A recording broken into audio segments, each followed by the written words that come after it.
मीरा भाईंदरला पुणे, मुंबई, ठाणे यांच्या खालोखाल सगळ्यात जास्त जागा असतात. सगळ्यात महत्वाचं म्हणजे मीरा भाईंदर हा ठाण्याचा एक भाग आहे. म्हणजे त्यासोबत मुंबई पट्ट्यातले सुद्धा प्रश्न तुम्हाला स्थानिक प्रश्न म्हणून येतात.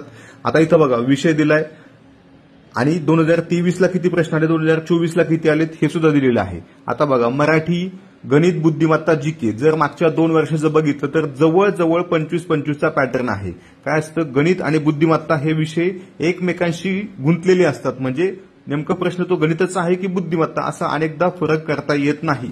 त्यामुळे जर आपण तसं तुलना करून बघितलं तर ऑलमोस्ट 25-25 चा पॅटर्न इथे आहे. गणित बुद्धिमत्ता बऱ्यापैकी 50च गुणांना आहे. मराठी 24-25 आणि जीके 25-27 म्हणजे 25-25 चा पॅटर्न हा इथे आतापर्यंत फॉलो झालेला आहे. परंतु यावर्षी होईल की नाही प्रश्नचिन्ह आहे. परंतु जर तुम्ही मागच्या वर्षीचा पेपर बघितला, त्याच्या मागच्या वर्षीचा बघितला 23चा, तर तुमच्या सहज लक्षात येईल की इथं काय होतंय, प्रश्न हे मिक्स येत आहेत. म्हणजे मराठीचा प्रश्न येतोय, लगेच जीकेचा येतोय, पुन्हा काहीतरी गणित बुद्धिमत्ता येतंय, असं पण येतंय. त्यामुळे आपण पेपर व्यवस्थित सोडवला पाहिजे.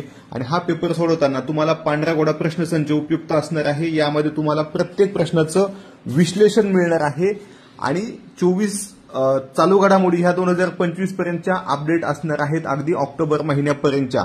त्यामुळे ह्याचा तुम्हाला 100% फायदा होणार आहे.